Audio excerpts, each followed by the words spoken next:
You're listening to the Alpha's love stories, romantic audiobooks that will make your heart race. Don't forget to subscribe for more enchanting love tales. Chapter 1, The Last Footsteps in the Snow. The cold wasn't just in the air, it was inside me. It had settled deep into my bones, a permanent guest since they dragged me from the storage closet. My name is Alara, and these are the last footsteps I will ever take within the walls of the Frostfang pack.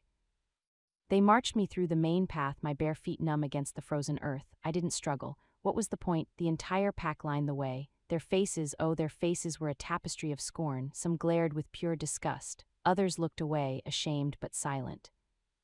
And a cruel few, they smiled. A rotten apple hit my shoulder, then a clump of frozen mud. Freak, a young voice spat. Abomination, another hissed. The words were sharper than the winter wind. I kept my chin up. I would not let them see the tears freezing on my cheeks. I would not give them that. We reached the massive ironwood gates. This was the boundary. Beyond lay the white wastes and the whispering woods, the territory of the Blood Moon pack. My heart, a frozen lump in my chest, gave a frantic thud. Everyone knew the stories. The Blood Moon Alpha, they called him Kale the Shadow, a monster in wolf form, a creature of nightmare who drank the moonlight and bathed in the blood of his enemies. His land was a graveyard for the foolish and the unlucky. Alpha Brahm, a man with a heart as cold as the river stones, stood before me. He was not a large man, but cruelty gave him a terrible presence. He sneered, his breath fogging in the air between us. "This is where your taint ends, Alara. Consider it a mercy. We are simply returning you to the wild you belong in." The guard beside him cut the rough rope binding my wrists. The sudden rush of blood back into my fingers was agony. I cradled them to my chest. "Mercy," my voice was a rasp, barely audible. "You are handing me a death sentence, and you know it." Brahm's smile was thin and vicious. "Is it a sentence or simply nature taking its course? You were never one of us. Your human blood diluted the gift. You are a mistake, a constant reminder of a betrayal that should have been erased." He leaned closer, his voice dropping to a venomous whisper meant only for me. "Your mother defied our laws for a human's love. She paid the price. Now you pay the rest." He stepped back, raising his voice for the crowd. "Let the wastes have her, let the shadows claim their own. From this moment Alara is dead to Frostfang." The guards turned.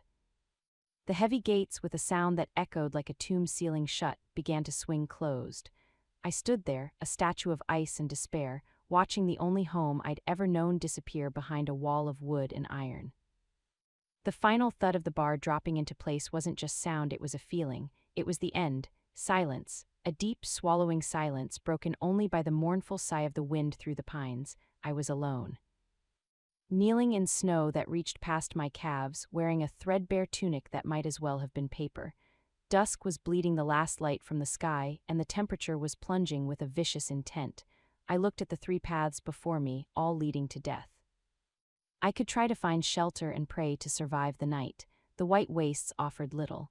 I could attempt a desperate, days-long trek to neutral territory with no food, no fire, no hope. Or I could just lie down here at the foot of my old home and let the cold wrap me in its final, gentle embrace.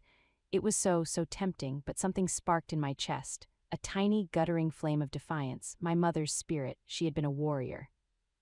She had fought, she had loved fiercely, she would not have lain down. With a shuddering breath that tore at my lungs, I forced my frozen legs to move. I chose the first path. I stumbled forward away from the gates toward the dark line of the whispering woods. The forest loomed ahead, a wall of impenetrable shadow. The stories said the trees themselves watched you and whispered your fears back to the beasts that hunted within. But the woods meant possible shelter. A hollow log, an overhang, something. Every step was agony. The snow deepened. My feet were blocks of ice, clumsy and unfeeling. The wind stole my breath and my warmth piece by piece. I was a dwindling candle in a vast, frozen darkness. Just as my legs finally buckled, as I prepared to embrace the end after all, I smelled it. Smoke. And beneath it, the rich, wild, musky scent of wolf, not one, many. Fear, sharp and electric, shot through the numbness. The Blood Moon pack, they were close. The smoke meant fire, warmth. It was a siren's call, a trap, it had to be. But my body, betraying all sense of survival, craved that warmth more than it feared the claws. I followed the scent, a dying moth drawn to a lethal flame. I pushed through a final snowdrift, and there it was, a camp, not a village but a military outpost. Tents arranged with sharp precision around a roaring central fire, and around that fire wolves. My breath caught. They were enormous, twice the size of any frostfang wolf. Their fur was a spectrum of night, jet black, stormy gray, deep charcoal. They moved with a lethal, quiet grace, muscles rippling under thick pelts. Their eyes reflected the firelight like molten coins. This was it, the monsters from the stories. I should have run, I should have buried myself in the snow, but my body gave its final protest. My knees gave way entirely and I collapsed into the snow with a soft, pathetic whump. Every single wolf head turned, the quiet of the camp shattered by the sound of my failure. For a heartbeat there was absolute stillness. Then, as one, they began to circle.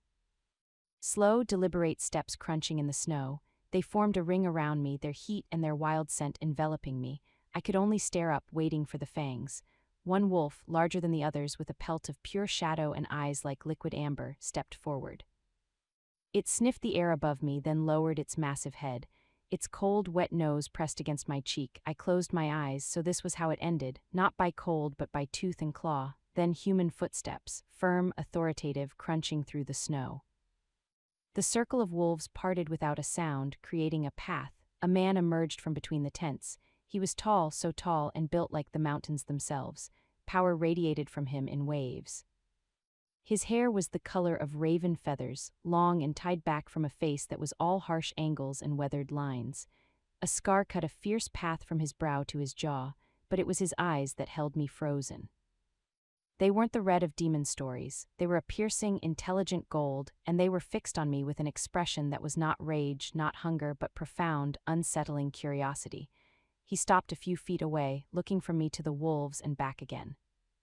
His voice when he spoke was a low rumble like stones grinding deep in the earth. "A gift from Frostfang," he said, and his tone was dry, almost amused. How unexpectedly generous of them. I tried to speak, to beg, to explain. My jaw was locked shut by the cold. All that escaped was a weak, shuddering whimper. He crouched down, bringing those impossible golden eyes level with mine. Up close, I could see the history of violence etched into his skin, but his gaze was clear and assessing. "You are half frozen," he observed, his voice losing its edge. He reached out, and with a gentleness that shocked me, he pressed the back of his warm hand to my forehead. The heat was a brand. I whimpered again, leaning into the touch instinctively. "Another few minutes, and you would have been a statue for the crows." He stood abruptly, his voice changed, snapping out commands with an authority that brooked no argument. "Maya, prepare the healing tent. Warm water now, Jerk, fetch the thick furs from my tent. The rest of you back to your posts, give her space, she's frightened enough without an audience." To my astonishment, they obeyed, instantly. Some wolves melted into the shadows, others shifted seamlessly into human forms, men and women who moved with purpose to follow his orders. The ease of their transformation, the completeness of it, it was a beautiful, painful sight. Then the man, Kale, it had to be Kale the Shadow, turned back to me. Without a word, he bent and scooped me up into his arms as if I were a child. I was too exhausted, too cold, too broken to protest. His body was a furnace, a bastion of heat against the dying world. I curled into him, shameless, seeking the salvation of his warmth. "Easy," he murmured, his voice a vibration against my ear as he carried me toward the firelight. "The danger is past." He carried me into a large tent, laying me down on a bed of incredibly soft, thick furs. A woman with kind eyes, Maya, began gently rubbing my limbs with a warm, rough cloth. The pain of returning sensation was blinding. As the warmth slowly seeped back into me, my eyes grew heavy. The last thing I saw before darkness took me was Kale the Shadow, the Beast King of Bloodmoon, standing at the tent's entrance, watching over me with those unreadable golden eyes. And the last thought that flickered through my mind was the most terrifying one of all. He called the danger past, but what if the real danger had just begun? Chapter 2, The Beast's Fire. I woke to the smell of pine smoke and something savory, a rich, meaty broth. My body felt like one giant bruise, but the deadly, deep cold was gone. I was wrapped in layers of soft, warm furs. My torn dress had been replaced with a clean, simple wool shift. I was in a tent lit by a single hanging lantern, and I was not alone. He sat on a low stool near the tent flap, watching me. Kale. In the lantern light, he looked even more formidable. The scars were more pronounced, the planes of his face harder, but his expression, it was calm, patient, even. "You're awake." It wasn't a question. His voice was quieter now, but it still filled the space. "Good." We weren't sure you would make it back. I pushed myself up slowly, every muscle protesting. My voice was a ragged scrap of sound. Why did you save me? He tilted his head, a wolf-like gesture. Why wouldn't I? The stories, I began, but he cut me off with a sharp gesture. The stories, he repeated, his voice laced with a bitterness that surprised me, told by frightened men to justify their own small-heartedness. Let me guess. Frostfang cast you out. You are not quite wolf, not quite human. They decided you were a burden, a flaw to be discarded. The accuracy was a knife twist. I could only nod, staring at my hands clutching the furs. They have been doing it for years, he said, and now his voice was cold with a controlled anger. Throwing away anyone who doesn't fit their perfect mold, the weak, the injured, the different, always in the dead of winter, a neat, quiet solution to their problems. He stood, pacing the small space like a caged predator. I have been collecting their mistakes. Collecting. He gestured vaguely toward the camp outside. My pack, over half of them were thrown to the wastes by Frostfang or packs just like it. They came here expecting monsters and death. They found a family. He stopped pacing and looked directly at me. I do not kill those who cross my borders seeking shelter, Ilara. I kill those who come seeking blood. There is a world of difference. The words were so contrary to everything I'd been taught that my mind struggled to grasp them. But the stories say you slaughter entire packs, that you are a demon. His smile was sharp, humorless. When you defend your home from those who would burn it, you become a demon in their tales. It is convenient for them. He moved closer, his golden eyes intense. But you are not a raider, you are a victim, so I ask you again, why would I not save you? I had no answer. The foundation of my world was crumbling, the monster was merciful. Rest now, he said, his tone softening. Recover your strength. We will speak more in the morning. As he turned to leave, panic, sudden and sharp, clawed at my throat. Wait, what happens to me now? He paused at the flap, looking back. The firelight from outside silhouetted his powerful frame. That Ilara of Frostfang is entirely up to you. In the morning, you will have a choice. You can try to return to a pack that threw you away like garbage. You can attempt the wastes alone, though that is a slower death sentence. Or, he let the word hang in the warm air. Or you can stay, and learn what it means to be part of a pack that values strength of will over purity of blood. He disappeared into the night, leaving me with a whirlwind of thoughts, a bowl of cooling broth, and a choice that felt heavier than the mountains themselves. Morning came with the sounds of a camp waking. Low voices, the clang of a cookpot, the rustle of movement. It sounded normal, not like a den of monsters at all. I pushed aside the furs and stepped out of the tent. The camp in daylight was a revelation. It was orderly, efficient. Wolves and humans moved together with a seamless understanding. Some practiced sparring in a cleared area. Others tended to hides or repaired gear. There was a quiet purpose to everything. You're up, a cheerful voice called out. A young woman with bright red hair braided tightly back bounced over. She had a smattering of freckles across her nose and lively green eyes. I'm Maya. I helped get you thawed out last night. How are you feeling? Sore, I admitted, but alive. Thank you for your kindness. She waved a dismissive hand. Kindness had nothing to do with it. Kale's orders. Besides, her smile faded just a little.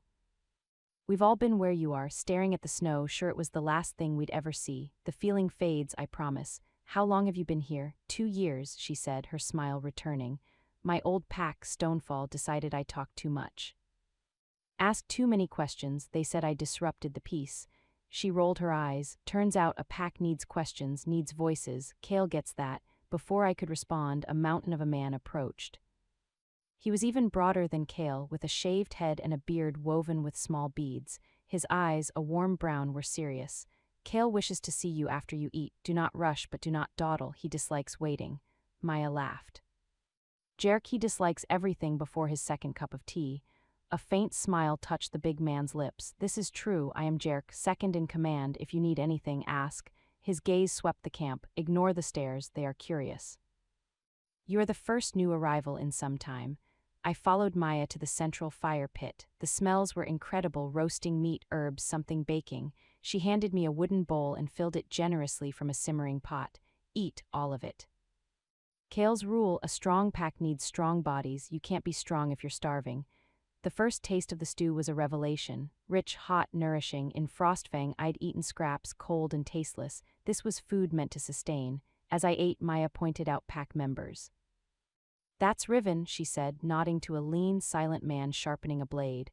Cast out for being too quiet, can you believe it? He's our best tracker, and that's Sorrel, she indicated a woman with kind eyes and gentle hands sorting herbs. Her pack blamed her when a healing went wrong. She's our lifeline now. Each had a story, each had been discarded, each had been found. He finds most of us, Maya said softly, following my gaze. Kale, he patrols the borders himself, especially in winter. He says he'd rather save 100 strangers than let one person die because he wasn't paying attention. I was finishing my bowl when I felt a presence behind me. I turned. Kale stood there, his golden eyes taking in the scene. He had traded his heavy outer furs for simpler leathers. He looked even more like a warrior, but also approachable. "Walk with me," he said. It was not a request. We walked in silence to the edge of the camp, where the trees thinned and a breathtaking view of the snow-capped mountains opened up. The beauty was stark and unforgiving. "The stories about me are not all lies," he said abruptly, his eyes on the horizon. "I am large. My wolf is unusual, and I have killed many times." He glanced at me. But context is a weapon they forget to mention. The packs that border mine spread their tales of monsters to keep their own people in line. Fear is a powerful cage. "So you let them think you're a demon. I am what they need me to be to stay away," he corrected. "But for those within my territory, I am something else." He turned fully to face me. "Which brings us to you, Alara, your 3 choices. You may leave, I will give you supplies. You may try to return to Frostfang, though that path ends only one way, or you may stay and join my pack." "What would joining mean?" "Work," he said simply. "Proof, everyone here contributes. We hunt, we guard, we build. There are no idle hands in Bloodmoon. You would need to find your place, earn your keep, prove your loyalty." The old fear, the deep-seated belief in my own inadequacy rose up. "And if I can't, if I'm not strong enough," the words were hard to say.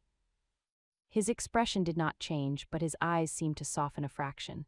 "Strength is not only about the shift, Alara. Maya's strength is in her voice and her speed. Sorrel's is in her knowledge and her hands. Jerk's is in his unwavering loyalty.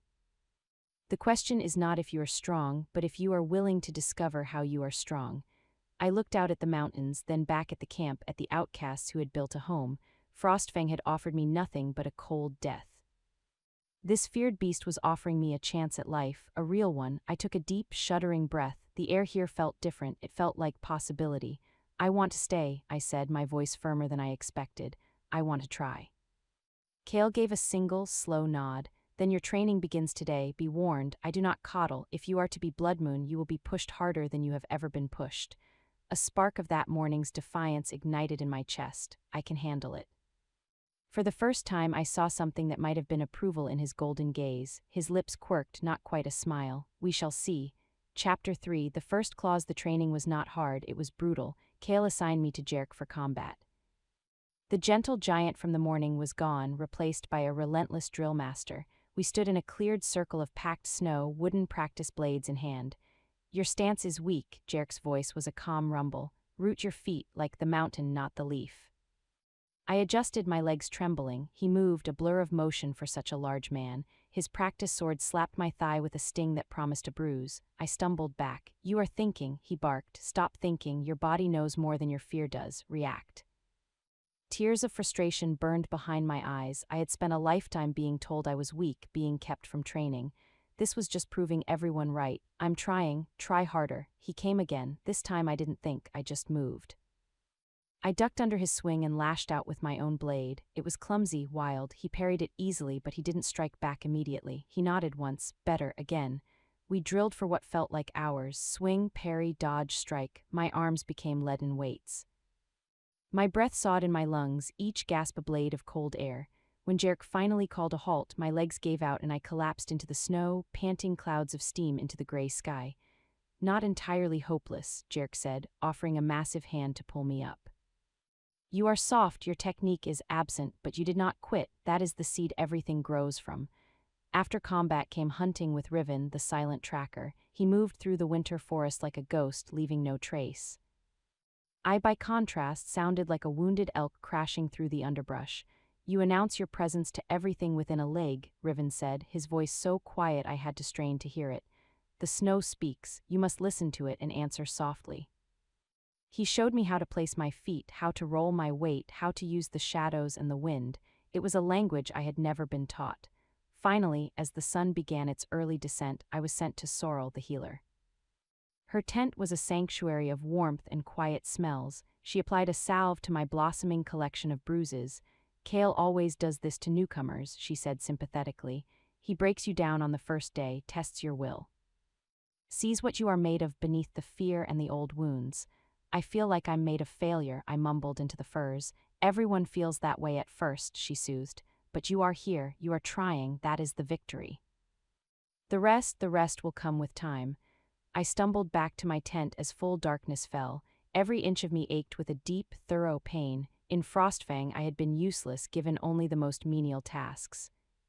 Here I was being forged in fire and ice, and it was agonizing. Yet beneath the exhaustion a strange, fierce pride flickered. I had not quit.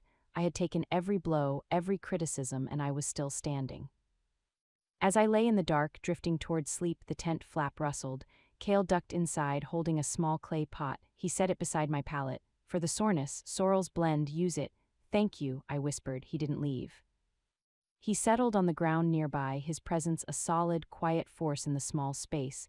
You did adequately today. Adequately, I couldn't keep the bitterness out. Jerk said I was hopeless. Jerk said you were not entirely hopeless. From him, that is high praise for a first day. The ghost of a smile touched his voice. He also said you have determination. Riven says you learn quickly. Sorrel says you are gentle. That matters too. I feel like a child, clumsy, useless. You are, he said bluntly, the words stung. You were deliberately kept weak, Alara. Your old pack did not want you to be strong. They wanted you to be manageable, to know your place was beneath them. He leaned forward slightly, his golden eyes catching the faint light from the brazier. But you did not quit today. That is the difference between a victim and a survivor, and I think you have the heart of a survivor. Why do you care? The question burst from me, raw and honest. You don't know me, I'm nothing. For a long moment he was silent. When he spoke, his voice was lower, stripped of its usual command. Because once I was the one they did not want, not broken, but wrong, different.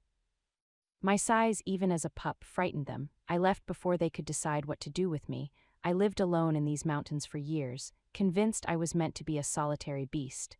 He paused, and I heard a depth of old loneliness in that pause.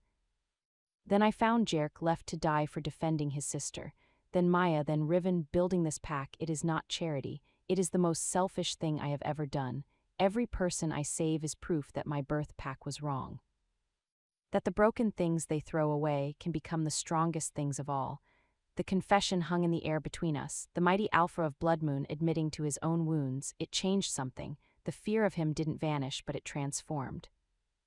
It became mixed with a profound understanding. Get some rest, he said, rising with that fluid grace. Tomorrow we begin working with your partial shift. If you cannot change fully, we will make what you can do into a weapon all its own. He was almost gone when I found my voice. Kale, he glanced back, thank you for all of this. For just a heartbeat, his stern face softened into something that was almost, but not quite, a smile. It warmed his eyes, making them seem less like molten gold and more like sunlight. Welcome to Bloodmoon, Alara. The tent flap fell closed. I was alone again, but the solitude felt different. It didn't feel empty. It felt like the quiet before a new beginning. And as I drifted off, the thought that had haunted me since I woke here returned, but now it had a new shape. What if the danger wasn't from him, but from what I was becoming? Chapter 4, The Gift Within Dawn arrived with a hand shaking my shoulder. Kale's face stern in the gray light. Up, your wolf is waiting. No gentle wake-up, no breakfast first, just immediate brutal focus. We stood in the training circle again, alone this time. The snow fell in fat, silent flakes around us. Call it, he commanded, circling me. Not a command, an invitation. Your wolf is not a prisoner. It is part of you. Ask it to join you. I closed my eyes, reaching for that slumbering, incomplete presence inside me, the one that had always felt like a locked door. I felt the familiar, frustrating shift, my vision sharpened, painting the world in clearer detail. My canines lengthened against my lip, my fingernails thickened into short, blunt claws, but then nothing. The full transformation, the glorious four-legged freedom, remained locked away. A familiar tide of shame and anger rose. I can't, I snapped, my voice rough with the partial change. This is it, this failure is all I have, because you were taught it was a failure. His voice was a whip crack, startling me. Your pack looked at this incredible adaptation and saw only lack. They are fools, he stepped closer, his gaze intense. What you have is a hybrid form, rare, potentially more versatile than any full shift. You keep your human mind, your hands, your ability to speak and reason, but you gain our senses, our speed, our strength. Stop mourning the wolf you aren't and start mastering the warrior you are. His words were so different from anything I'd ever heard. They didn't soothe, they challenged. Versatile doesn't win fights, I muttered. Let's test that theory. Hold your form, now try to hit me. I lunged, using the new speed my partial shift granted. He sidestepped with infuriating ease, but I'd expected it. I twisted, a move that would have been impossible in full wolf form, and lashed out with my claws. This time I didn't just graze him. My claws caught the tough leather of his vest with a satisfying rip. Kale didn't frown, he grinned, a fierce, approving flash of teeth. There, see, in full wolf form that pivot would have thrown you off balance, too much momentum. But like this, he gestured to my clawed hands, my upright stance. You have options, you have strategy. We sparred for an hour. Slowly, clumsily, I began to understand. I could feint with my human side and strike with wolf speed. I could use a nearby tree for leverage, pushing off with hands that were both human and clawed. I could talk, coordinating in a way silent wolves could not.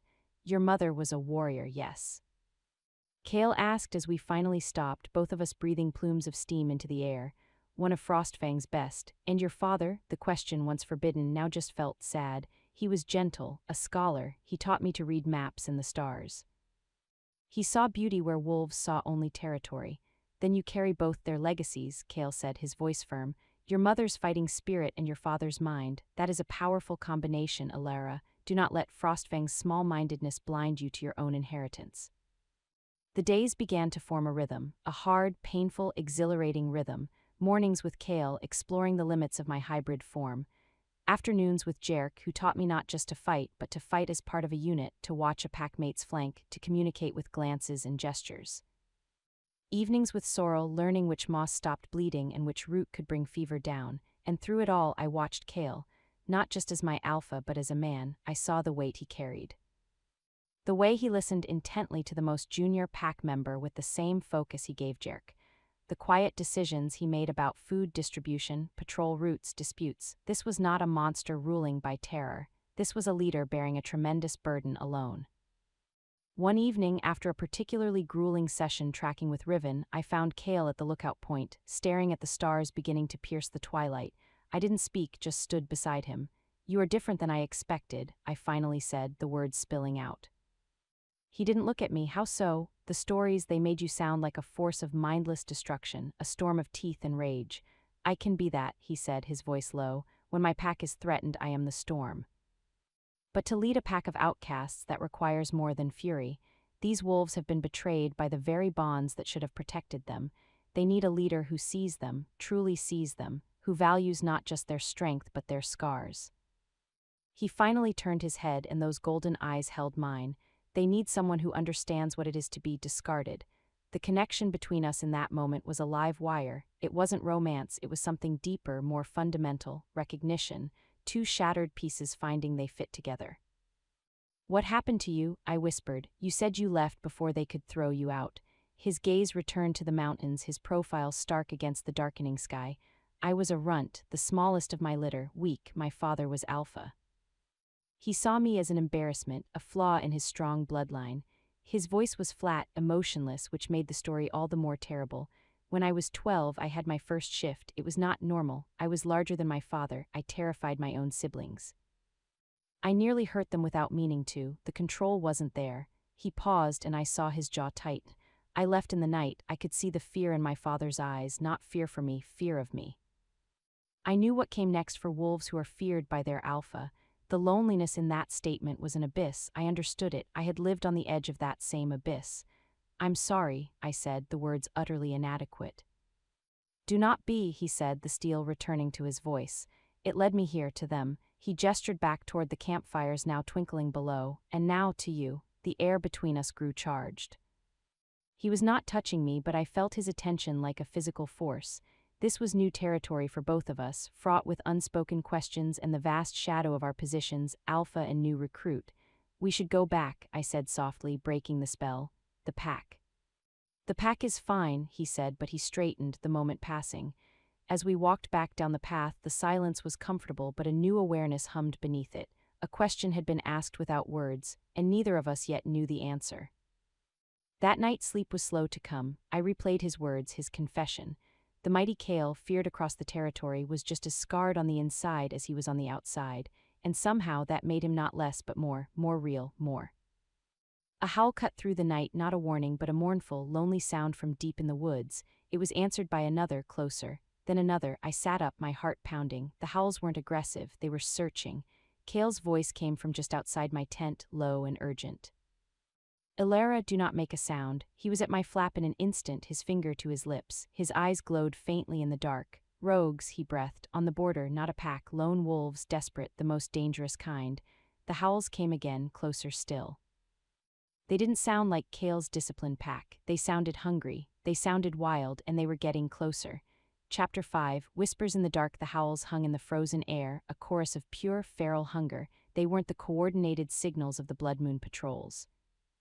These were ragged, desperate cries that spoke of empty bellies and sharp desperation. Rogues, wolves with no pack, no territory, no law. Kale was a statue of tension beside my tent. Stay inside, do not move, do not breathe loudly. His voice was the barest whisper, but it carried the full weight of his command. He melted into the shadows, leaving me alone in the dark with the sound of my own frantic heartbeat. From the camp there was no panic. Only a sudden, absolute silence that was more terrifying than any noise. The comforting sounds of the night, the crackle of banked fires, the soft murmur of late-night conversations, vanished. The Blood Moon pack had simply disappeared into the darkness. I crouched by the tent flap, peering through a tiny gap. My hybrid senses, still so new, strained. I could hear the crunch of snow, too light, too careful to be one of ours. A shadow detached itself from the tree line at the camp's edge. A gaunt, gray wolf, ribs showing through its matted fur, slunk into the open.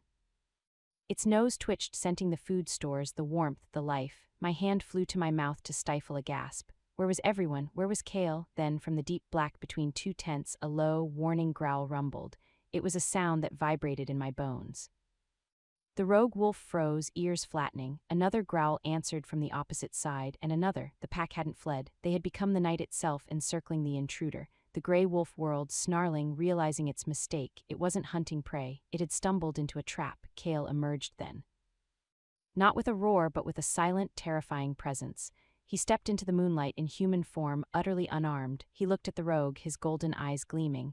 "You are in Blood Moon territory," he said, his voice quiet but carrying an immense, cold authority. "You have two choices. Leave now by the Eastern Pass, or die here tonight." The rogue wolf stared, caught between hunger and the primal fear Kale radiated. For a second I thought it might attack. Its muscles coiled, and then it broke. With a terrified yelp, it turned and fled back into the woods, the sounds of its frantic escape quickly fading. As if a spell had been broken, the camp came alive again. Wolves and humans stepped from the shadows, resuming their activities as if nothing had happened. Jerk appeared at Kale's side. "The scout says there are 3 more hanging back in the tree line, waiting." Kale's expression was grim. "They are testing us. The hard winter drives them to madness. They will be back." He turned, his gaze finding my tent. He strode over and pulled the flap aside. "You did well, you stayed quiet." I was still trembling. You surrounded it without a sound." A pack is more than teeth," he said simply. "It is a mind, a single purpose. Those without a pack, they have only their own hunger. It makes them bold, but it also makes them stupid." He studied my face. "This is the reality of the border, Ilara. It is not just rival packs, it is the desperate, the wild, the broken. And we must be a wall against all of it." The next day the lesson changed. Jerk didn't teach me to attack, he taught me to defend, to protect the healer's tent, the food cache, the young. "Your hybrid form is perfect for this," he grunted as I practiced holding a narrow pass against his simulated charges. "You can hold a line, you can use tools, you can shout a warning." Maya taught me the alarm signals, specific bird calls, patterns of howls. Riven showed me how to lay subtle, non-lethal traps at the perimeter that would make noise, not kill. Every skill was geared toward the protection of the whole. That evening, Kale summoned me to the central fire. The entire pack gathered, their faces serious in the flickering light. "The rogues will return," Kale announced, his eyes sweeping over his people. "They are starving, they have nothing to lose. We will show them they are wrong, we will show them they have everything to lose." He began assigning positions. Guards were doubled, patrols were tripled. Lookouts were placed in the high trees, then he turned to me. Ilara, you will be with Sorrel at the healing station. Your task is not to fight unless it reaches you. Your task is to ensure our wounded have a place to retreat to. Can you do this? He wasn't questioning my strength. He was entrusting me with a vital piece of the pack's survival. The weight of it was immense. I met his gaze, feeling the eyes of the entire pack on me. These people who had welcomed me trained me. This was my chance to be more than a survivor, to be a protector. I can do it, I said, and my voice did not shake. He gave a single, sharp nod. Then we are ready. The night fell, colder and quieter than any before. An expectant hush lay over Blood Moon. I stood with Sorrel in her well-stocked tent, my ears straining for the first sound of trouble. She worked calmly, arranging bandages, preparing poultices. The waiting is always the worst part, she murmured. Hours crawled by, nothing but the wind. Then a single, sharp crack of a branch, not an animal, too deliberate, a heartbeat of silence, and then the night erupted.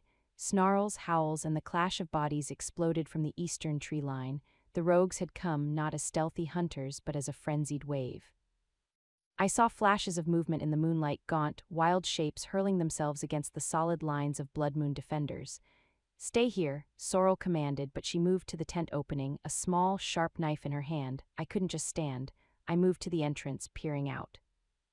The battle was chaos, but a controlled chaos. Kale was a dark tempest at the center, his massive wolf form cutting down any rogue that broke through. Jerk fought beside him, a roaring giant. Maya was a darting shadow, leading rogues into waiting ambushes, but there were so many. More than we'd anticipated, a group of 3 broke away from the main fight, their eyes fixed on the tents, on the food, on the vulnerable. They were heading straight for us. Ilara inside now, Sorrel hissed, but I saw it. The first tent in their path was where the 2 youngest pack children were hidden with an elder. My feet moved before my mind could command them. I called my shift, the partial change flooding me with clarity and speed. I didn't charge. I stepped into their path between the rogues and the children's tent. I planted my feet, my claws extended. My heart hammered against my ribs, a frantic drum. I was not Kale, I was not Jerk, I was Ilara, the half-breed who couldn't shift. And I was all that stood in their way. The lead rogue, a massive brute with a torn ear, snarled drool dripping from its jaws. It saw a lone, strange-looking wolf in its path and lunged. I didn't try to match its strength. I remembered Jerk's lessons. I dropped low, letting its momentum carry it over me, and slashed upward with my claws along its exposed belly. It howled in shock and pain, skidding in the snow. The other 2 hesitated, confused by the tactic. That hesitation was all I needed. I didn't attack them. I let out the loudest, most piercing shout I could manage, a human scream mixed with a wolf's challenge. To me, the healing tent is breached. It was not a howl of attack, but of alarm, of direction. The effect was instantaneous.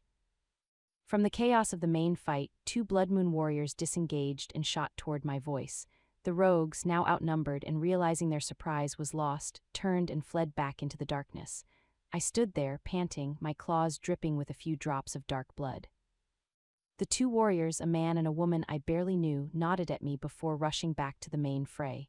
Sorrel was at my side, her hand on my arm. That was incredibly brave and incredibly stupid, she said, but her eyes shone with pride. The battle at the tree line was ending. The rogues, met with a united, impenetrable defense, were breaking, fleeing back into the starving wilderness. As the snarls faded, replaced by the moans of the wounded and the quick commands of the pack, I looked across the camp.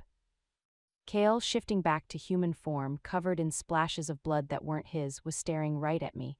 From across the distance, through the smoke and confusion, his golden eyes found mine, and in them I didn't see anger for my disobedience. I didn't see pity, I saw respect. The wall had held, and I had become a part of it. Chapter 6, The Unseen Threat. The victory over the rogues was a turning point. A quiet confidence settled over Blood Moon. We had stood united and unbroken. For me, it was more than that. It was the moment the pack's trust, once a fragile offered thing, became something solid I held within my chest. My training intensified, but its nature changed. Kale no longer focused on proving I wasn't weak. He focused on honing what was uniquely strong. My hybrid form became our project. We discovered I could maintain it longer than a full shift, conserving energy. I could handle complex tools, setting snares, carving arrows with a precision a full wolf's paws could never manage. One afternoon, as we practiced silent movement through a thicket, Kale suddenly stopped. His head tilted, his nostrils flaring. "Do you smell that?" I inhaled deeply, filtering the sense of pine, frozen earth, and our own pack. Then I caught it, faint, almost buried, metal and rot, something dead but not animal. His golden eyes gleamed with approval. Good, very good, most would miss it. His expression turned grim. That is the smell of poisoned steel, and the rot is blightweed used to taint water. A chill that had nothing to do with the wind went through me. Trappers from the southern villages? Worse, he murmured, motioning for absolute silence. Come. We crept forward, our steps making no more sound than the falling snow. In a small, hidden clearing, we found the source. Crudely made leg-hold traps, their rusty teeth smeared with a foul, greenish paste, were half hidden under brush. Nearby, a small, icy stream showed patches of sickly, melting yellow snow at its edges, blightweed. This wasn't the work of desperate rogues or even rival packs following the old ways. This was calculated, cruel sabotage. This was the work of someone who wanted the land emptied, not claimed. Kale's face was like carved stone. They are not trying to hunt us, they are trying to make this territory uninhabitable, to poison the game, sicken the water, maim any wolf who walks here. He crushed a patch of the yellow snow in his hand, his anger a cold, palpable force. This is a coward's war. We spent the rest of the day carefully disarming and removing the traps, marking and isolating the poisoned area. The mood in camp that night was somber. The enemy had no face, no howl to answer. They fought from the shadows with poison and deceit. The southern border, Jerk said, poring over a map scratched on cured leather. The barren flats, no pack claims it. It would be the perfect place for cowards to base such an operation. Kale nodded. A scouting party, small, fast, silent. We need eyes, not a battle. I felt the words rising in my throat before I could stop them. Let me go. Every head turned toward me. Maya's eyes were wide, Jerk's brows furrowed. Kale's gaze was unreadable. You have no experience with true reconnaissance, he said, his tone flat. I have the best senses for it, I argued, my voice steady. My hybrid form. I can move quietly like Riven, but I can also climb to a vantage point or handle human-made tools if we find them. And I took a breath. They won't be looking for a wolf like me. I don't fit their idea of a threat. The logic hung in the air. Kale studied me for a long, tense moment. I could see the war in his eyes, the alpha's protective instinct battling the strategist who saw the advantage. Riven will lead, he finally said, the decision made. Maya will go for her speed. And you, Alara, will observe. You do not engage. You are the eyes. Nothing more. Is that clear? The mission was set. 2 days later, under a moonless sky, the three of us became ghosts slipping across the snow. Riven was a true phantom, leaving no trace. Maya was a whisper of motion. I focused everything I had learned, matching their silence, my hybrid senses stretched to their limit. We reached the edge of the barren flats as dawn tinged the sky gray. It was a desolate place of wind-scoured rock and stunted trees. And there, nestled in a canyon, was the proof, not a camp but a fortified outpost, log walls, a guarded gate, and the flag that fluttered above it. My blood turned to ice. It was not the banner of a rival wolf pack. It was the crest of a human lord, a mailed fist gripping a sheaf of wheat. Lord Borden, my father had spoken of him with disdain, a lord from the fertile southern valleys, endlessly expansionist, who saw the wild territories as wasted land. They're not wolves, I breathed, the horror dawning. They're humans, they're clearing the land for themselves.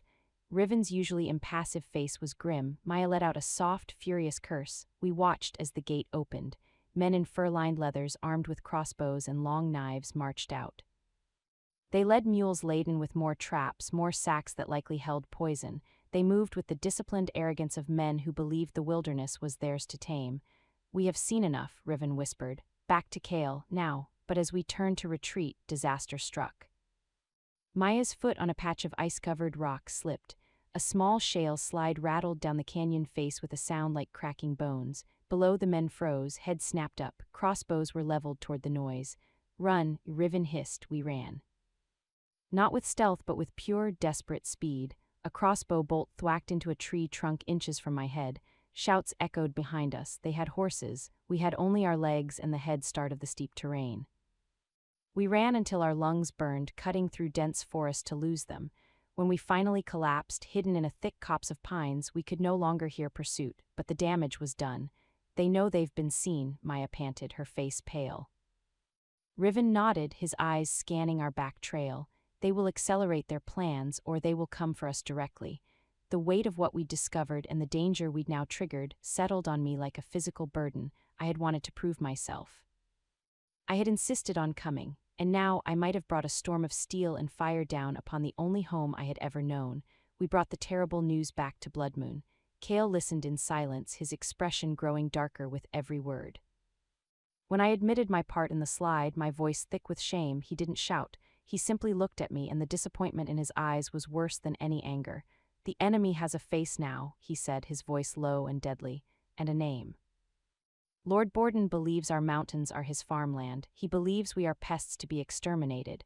He stood, and his presence seemed to fill the entire clearing. "He is about to learn how deadly pests can be." The pack stirred, a low growl of agreement moving through them.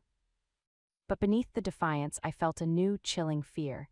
We could fight wolves, we understood wolves, but how do you fight an enemy who sees you as an animal, an enemy who would burn the very forest just to claim the ashes? The war had just changed. And I had a terrible, gnawing feeling that my arrival at Blood Moon and my father's human blood were no longer just my secrets. They might be the key to everything that came next. Chapter 7, The Burden of Blood. The knowledge of our enemy settled over Blood Moon like a shroud. The rogues were a brawl, Lord Borden's men were a siege. Cale called a council of war, Jerk, Riven, Sorrel, Maya, and to my surprise me. "We cannot fight them as we would a pack," Cale began, his finger tracing the human outpost on the map. "They have walls. They have projectiles that kill from a distance. They have numbers and supply lines from the south. Then we draw them out," Jerk rumbled. "Lure them into the woods where their walls mean nothing. Or we cut their supplies," Maya suggested. "Ambush their wagons on the mountain passes. Starve them out." Riven remained silent, his eyes on the map as if seeing the terrain in his mind. Sorrel spoke softly. "We must also prepare for the wounded. Their weapons, they will not be clean like teeth and claws. The wounds will fester." All eyes eventually turned to me. I felt the weight of their gazes, heavy with expectation and unspoken questions. My human heritage was no longer just a personal shame, it was a tactical factor. "Ilara," Cale said, his voice neutral, "you understand their thinking better than any of us. Your father was one of them. What would he say of this Lord Borden?" The memory of my father's quiet voice in our little hut came back. He would say, "Borden is a man who sees only profit. He does not understand the land, only what he can take from it. He fears what he doesn't understand, and his response to fear is to destroy." I took a breath, the pieces clicking together. He's not here for a war of honor, he's here for a cleanup. He'll use the cheapest, most efficient methods: poison, traps, fire. "Fire," Cale repeated, the word a curse. In the dry, winter woods it was the ultimate weapon. "We need to know their plans," I said, the idea forming even as I spoke it. "We know what they are. We need to know when and how." "You are not suggesting another scouting mission," Cale stated, his eyes narrowing. "No," I said, meeting his gaze, "I'm suggesting I go in." The tent erupted in low protests. Jerk shook his head, Maya gasped. "Ilara, you can't. They'll kill you on sight." "Not if they don't see a wolf," I said, my heart hammering against my ribs. "I can go in my human form. My clothes are from Frostfang, simple wool, nothing like Blood Moon leathers. I can say I'm a trapper's daughter, separated from my group. I'm lost, frightened, harmless." The plan felt insane even as I laid it out. If I can get inside, even for an hour, I might hear something, see something. "Absolutely not." Cale's voice was final, carved from ice. "It is suicide. They would see through you in a moment." "Would they?" I challenged, a spark of my old defiance flaring. "You all saw me when I arrived, half-dead, terrified, human. That is exactly what I would show them. They won't be looking for a spy. They'll be looking for a victim to either rescue or exploit." The silence that followed was tense. Riven, of all people, spoke first. "It is a high-risk strategy, but the potential gain is the survival of the pack. We are blind," she offers eyes. Cale stood abruptly, pacing the confined space. The conflict in him was a visible storm. The alpha who would protect every member of his pack at all costs, versus the general who knew intelligence could win a war without a single battle being fought.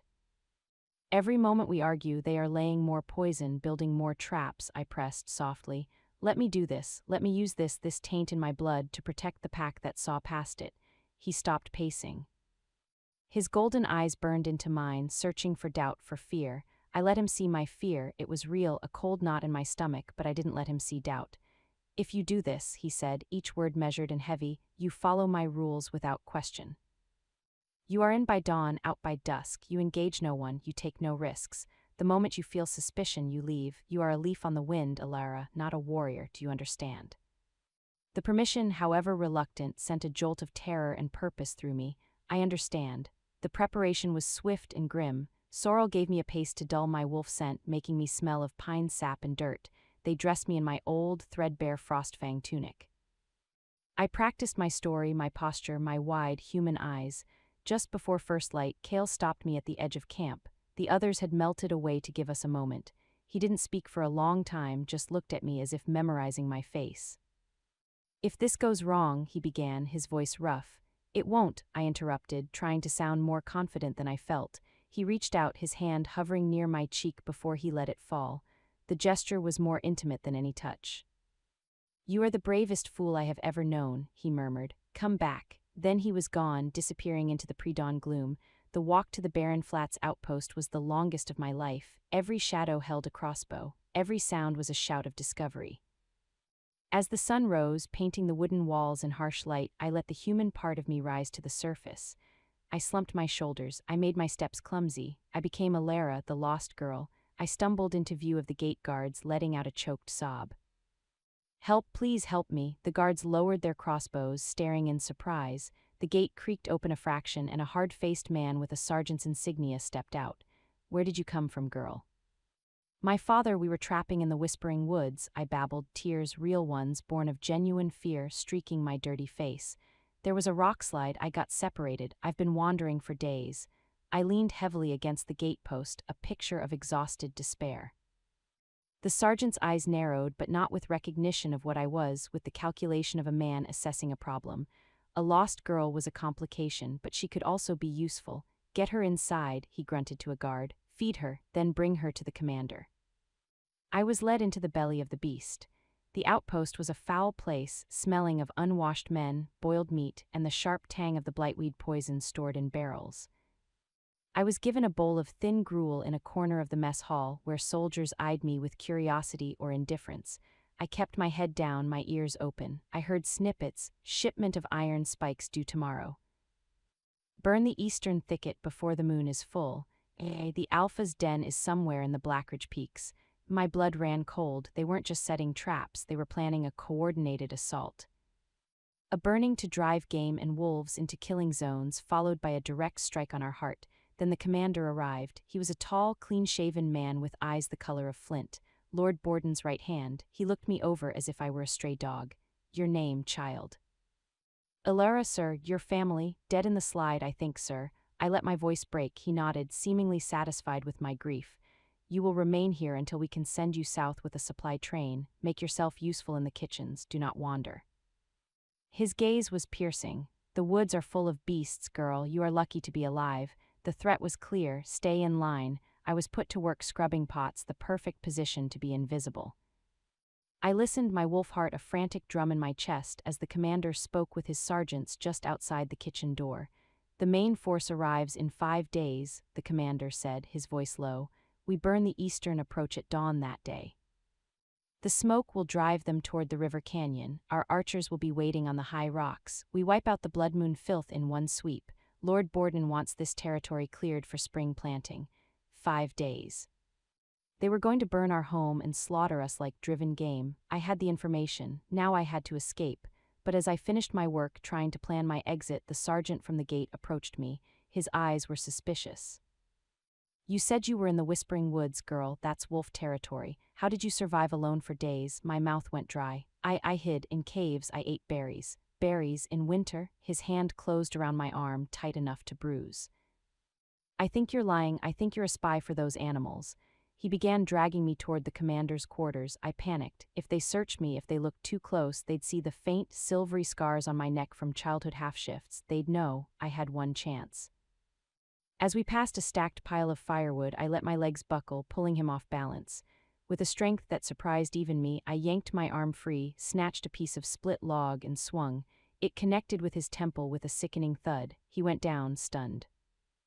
I didn't wait. I ran, not for the gate, it was sealed and guarded. I ran for the latrine ditch at the rear of the palisade, the one place the wall was lower. Shouts erupted behind me. "Stop her." I scrambled over the foul trench, my hands sinking into filth, and hurled myself at the log wall. My claws, purely by instinct, extended just enough to find purchase in the wood. I hauled myself up and over, dropping into the snow on the other side as the first alarm bell began to clang. I ran, I ran for the trees, for the shadows, for home. I had the information that could save Blood Moon.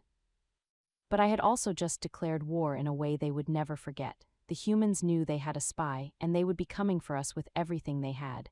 Chapter 8: The Price of Truth. The forest was a blur of white and gray as I ran. My heart was a wild drum against my ribs, matching the frantic rhythm of my feet crunching through the snow. Behind me, the angry clang of the alarm bell faded, swallowed by the trees, but the echo of it pounded in my skull. Spy, traitor, beast lover, I had escaped, but I had also lit a fuse. I ran until my lungs were shreds of fire and my legs threatened to buckle. Only then did I dare slow, using every trick Riven had taught me to cover my trail, double back on myself, move through streams.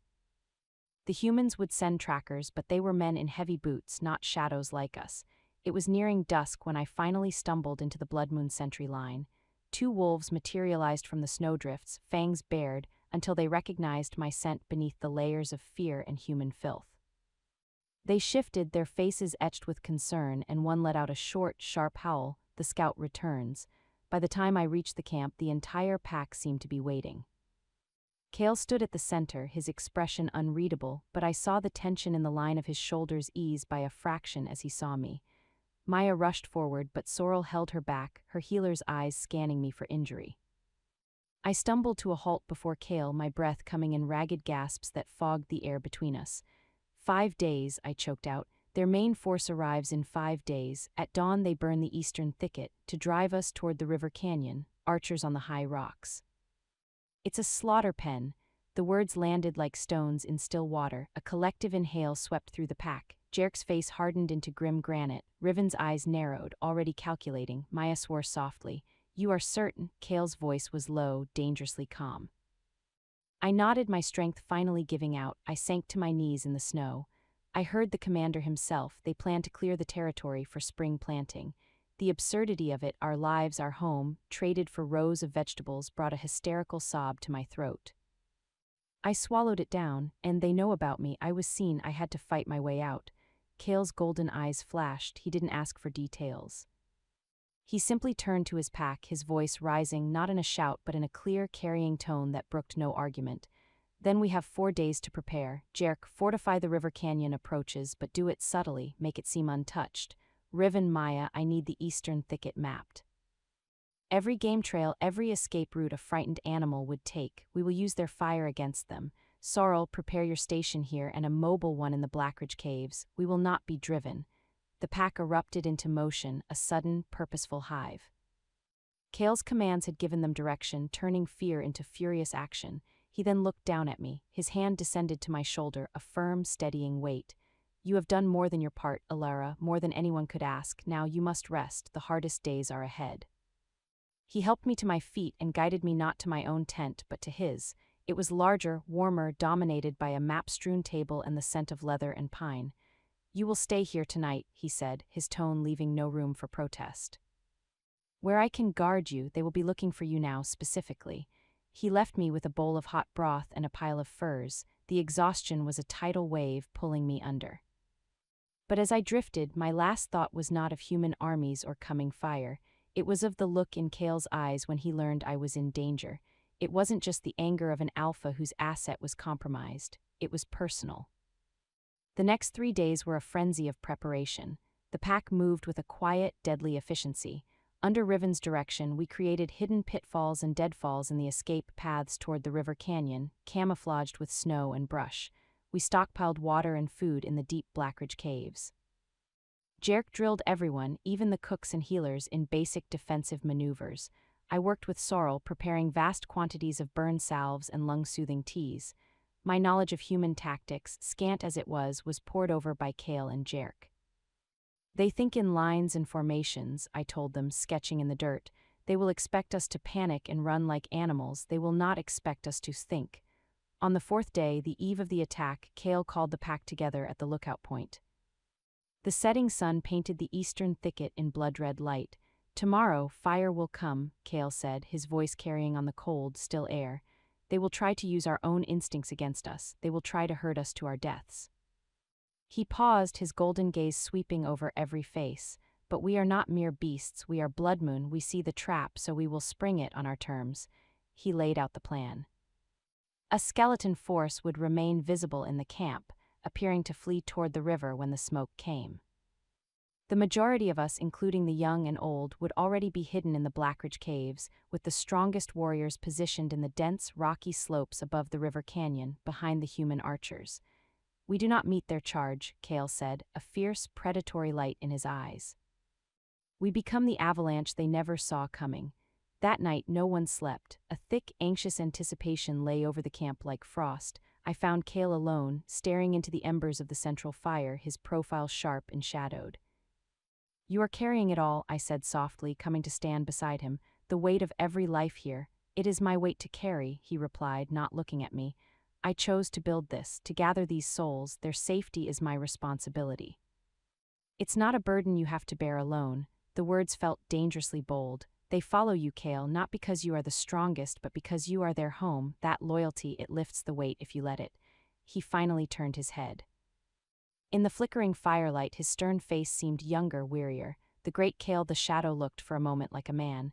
You speak of loyalty, he murmured. You who risked everything to walk into the den of our enemies, you who they now hunt. Where does such loyalty come from, Alara? The answer was there on my tongue and my heart, but the moment was too fragile, the dawn too close. Instead, I said, it comes from the same place yours does, from finding a pack that sees you, that chooses you back. He held my gaze for a long, silent moment. A world of unspoken things passed between us, gratitude, understanding, a fragile, growing thing that had no place in the midst of war. He gave a slow, almost imperceptible nod. Then let us fight for it tomorrow, together. He placed a hand on my shoulder, a simple, solid gesture. It wasn't an embrace, it was a pact. As I walked back to his tent to gather my medical kit, a creeping, cold dread slithered down my spine, unrelated to the coming battle. It was a sudden, absolute certainty. The humans had a spy too. They knew our strengths, they knew Kale. They wouldn't just come with fire and arrows, they would come for the head of the beast. And I had just left him alone by the fire, a perfect target in the night. Plus. Chapter 9, Ashes at Dawn. The night before the battle was the longest of my life. Every rustle of wind, every crack of frost in the trees was an approaching army. I lay in Kale's tent, my healer's pack ready beside me, but sleep was impossible. My mind replayed his words, his hand on my shoulder, together. Just before the sky began to lighten from black to bruised gray, a new sound filtered through the silence. Not the wind, a low, rhythmic thrumming, distant but growing, drums. My blood turned to ice. It was a human sound, meant to intimidate, to signal a coordinated advance. They were coming early, or they had never planned to wait for dawn. I scrambled out of the tent. The camp was already a scene of controlled chaos. The visible skeleton force, mostly younger, faster wolves, were taking their positions, their eyes wide but determined.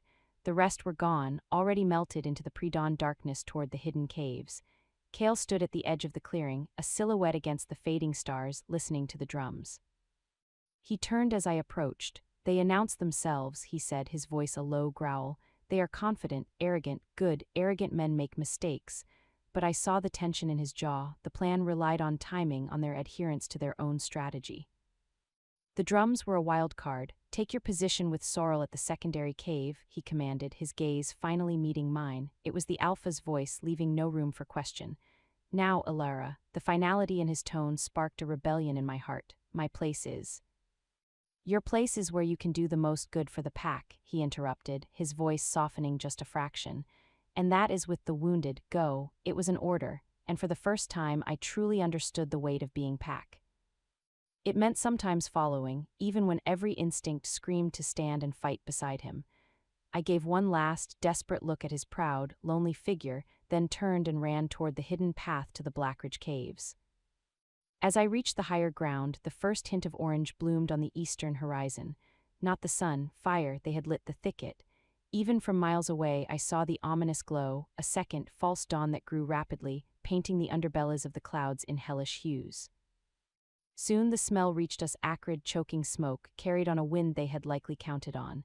Down in the valley, our decoy force began their act. I saw them, small dark shapes, bolting from the camp in a seemingly panicked stream, heading west, directly toward the river canyon trap. My heart clenched. I prayed their speed and our hidden preparations would be enough. From my vantage point, I could now see the human forces. A line of men emerged from the tree line at the edge of the burnt zone, marching in formation toward the river, herding the fleeing wolves before them. And on the high rocks overlooking the canyon, I saw the glint of sunlight on arrowheads. The archers were in position exactly as predicted. Now I thought my nails digging into my palms. Now Kale, for a terrifying minute nothing happened. The decoy wolves poured into the canyon mouth. The human infantry advanced, tightening the noose. The archers nocked their arrows. Then a sound rose from the rocky slopes behind the archer's perch. A sound that was not human. A deep, rolling chorus of snarls and howls that echoed off the stone, directionless and everywhere at once. The Blood Moon warriors, hidden in the crags above, revealed themselves not by sight but by sound. Confusion rippled through the human lines. The archers spun, searching for targets behind and above them. Their formation, so disciplined a moment before, wavered, and then the avalanche came. Not of snow, but of wolves. Kale led the charge, a black streak of fury, leaping down the rocky slope onto the archer's platform. Jerk and the others followed, hitting the human line from the flank and rear. It was not a battle of lines, it was a storm of tooth and claw erupting in their midst. The trap had been sprung on the trappers. From my distance, it was a chaotic, brutal ballet. I saw our wolves using the terrain, moving in coordinated pairs, pulling men from their formations. I saw the hidden pitfalls in the canyon mouth swallow advancing soldiers. The decoy force now turned, attacked from the front, but the humans had numbers and discipline. They recovered from the shock, forming defensive circles, their long pikes and crossbows finding marks. I saw a Blood Moon wolf go down, then another. A cry of pure rage, Kale's voice cut through the din. Sorrel was already moving, gesturing to me and two others.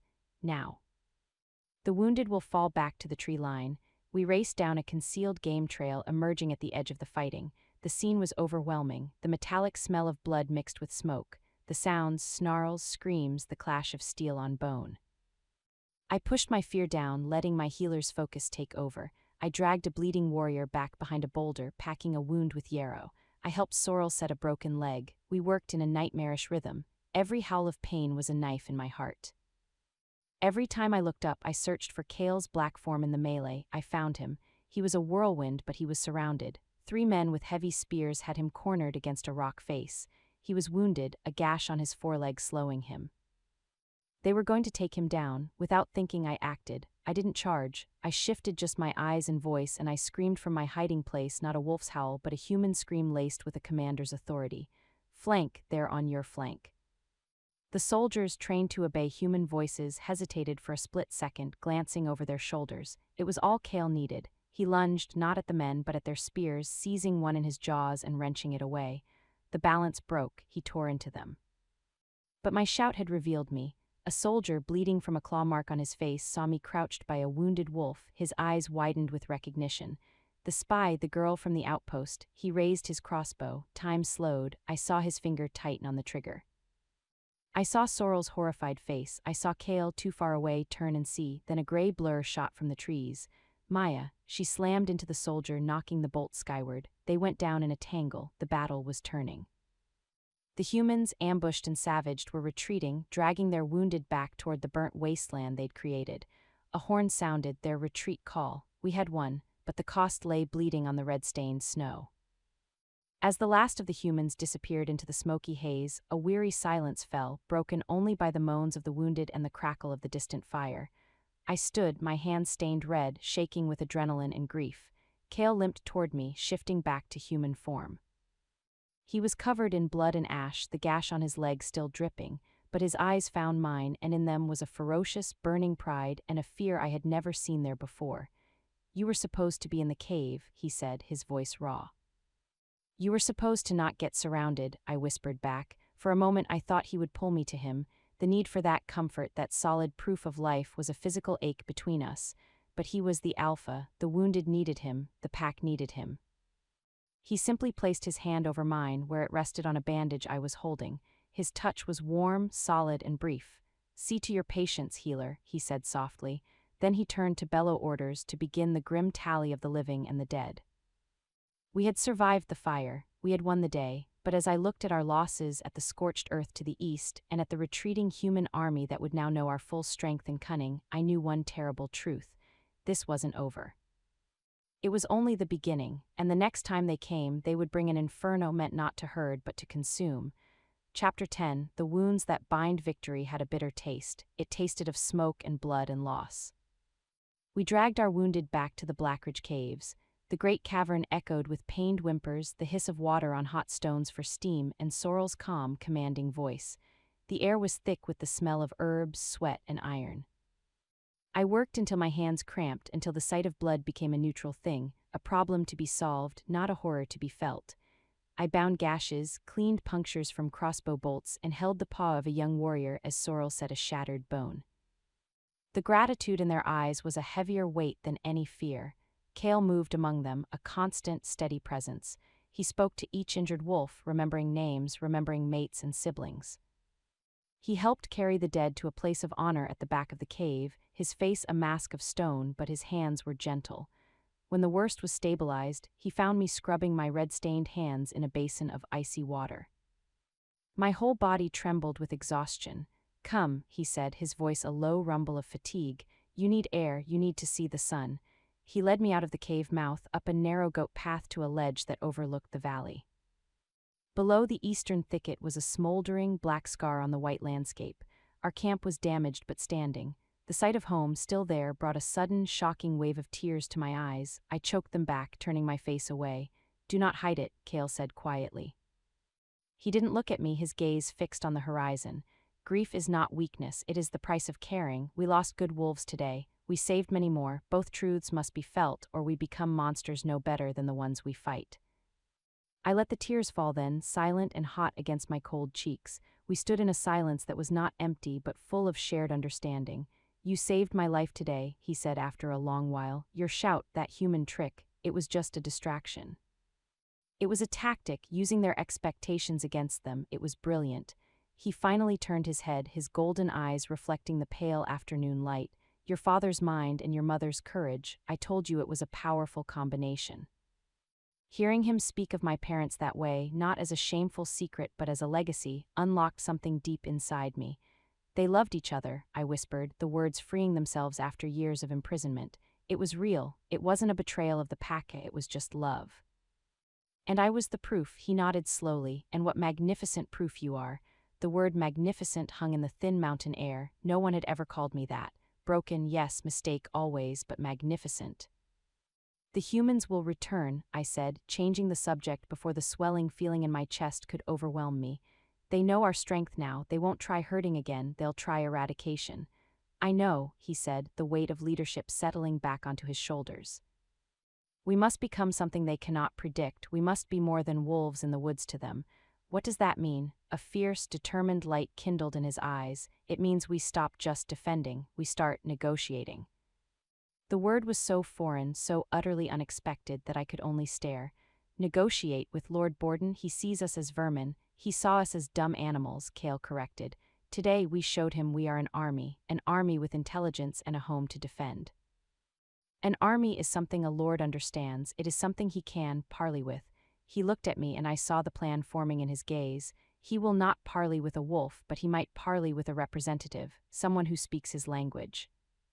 Someone who understands his world. The implications settled over me, cold and heavy. "Me.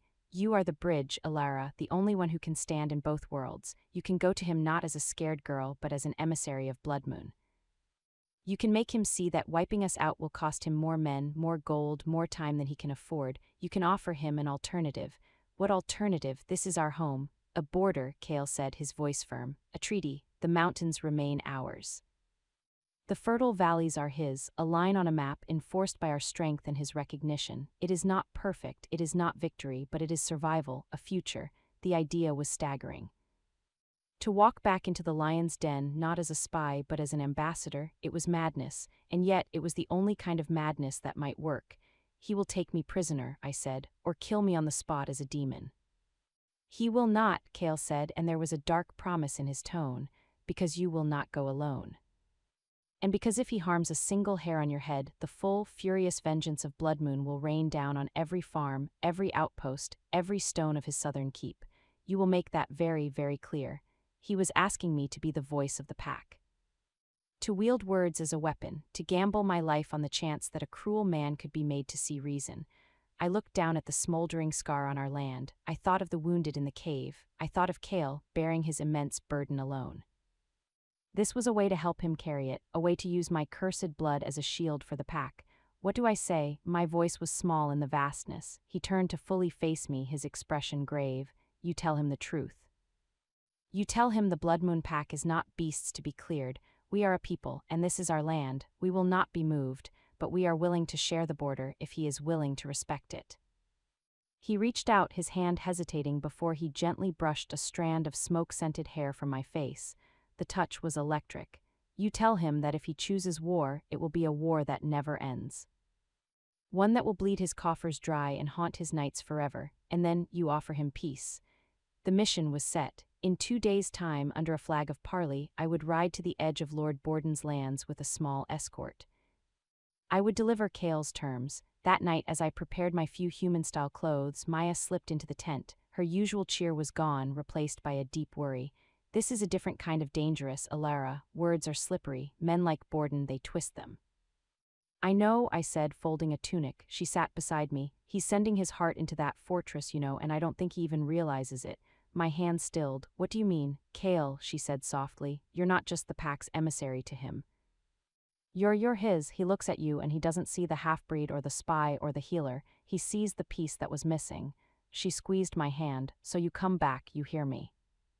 You use all that human cleverness and all that wolf stubbornness and you come back. Her words settled in my soul, a warm, terrifying truth. This mission wasn't just for the pack, it was for him, for the future that fragile, unspoken thing between us might one day become. And as I lay down to sleep, a new fear took root, colder than any fear of swords or fire. What if I succeeded? What if I secured peace? Would a pack that had been forged in conflict, led by a warrior king, even know how to live in a world with borders and without an enemy to unite against? Chapter 11. The emissary. The morning of the parley dawned clear and brutally cold. I dressed in the simple, sturdy clothes of a northern trapper, clothes that marked me as from the wilderness but undeniably human. My hair was braided back tightly. I carried no weapons, only a leather satchel containing a map and Kale's written terms, sealed with a rough approximation of the blood moon symbol, a claw mark in wax. Kale, Jerk, Riven, and Maya would escort me to the designated meeting point, a stone cairn at the very edge of the burnt thicket, where the white waste met the beginning of Borden's patrol roads. They would remain hidden in the trees while I walked the last 100 yards alone. Before we left, Kale drew me aside. The others tactfully looked away, giving us a semblance of privacy.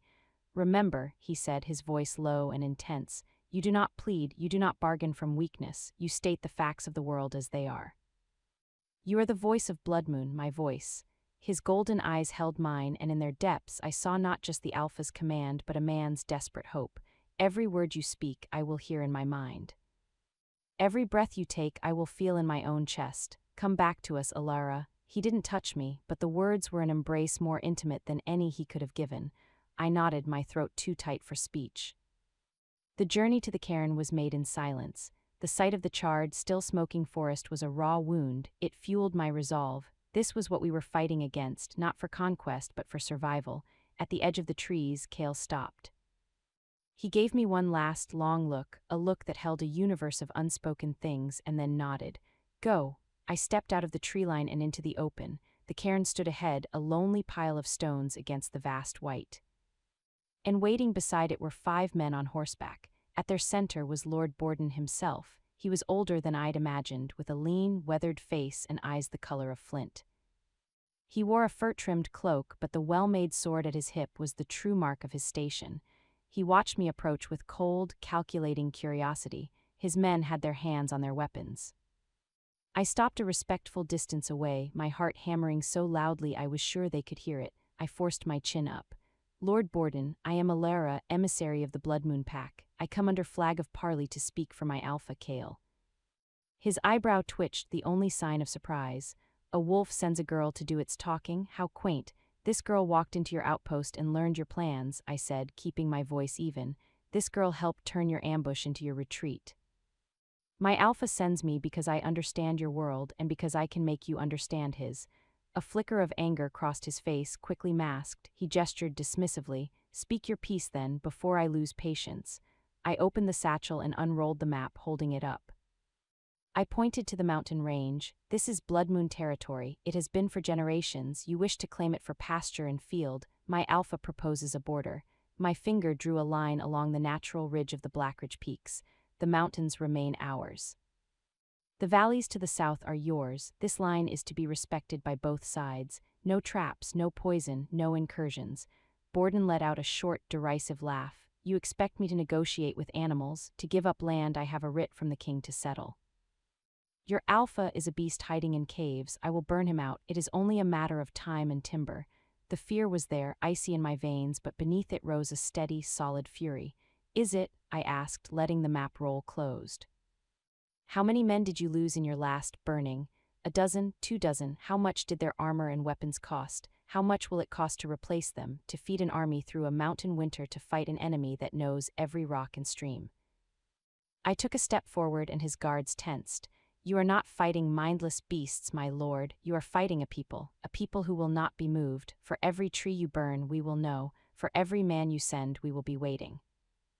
This war will not be a quick clearing. It will be a bleeding wound that drains your treasury and your reputation for a generation. The king grants writs for prosperous settlements, not for endless, costly wars against shadows. I saw it then, the slightest hesitation in his flinty eyes. I had struck the chord Cale predicted, cost. And what do you offer in return for this border? He asked, his voice dripping with sarcasm.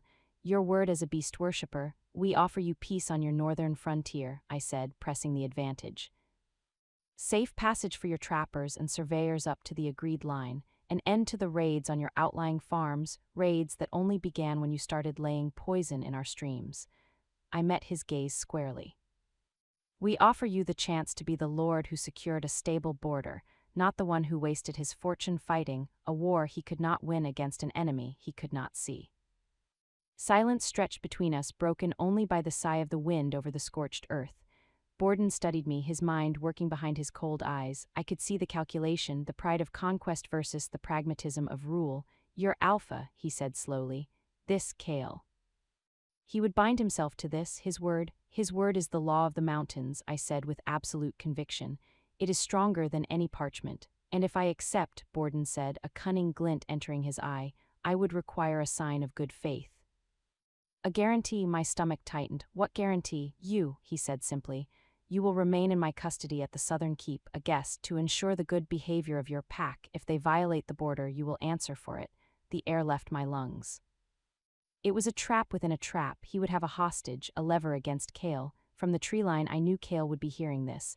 I could almost feel his rage building, a storm about to break. If I refused, the parley failed.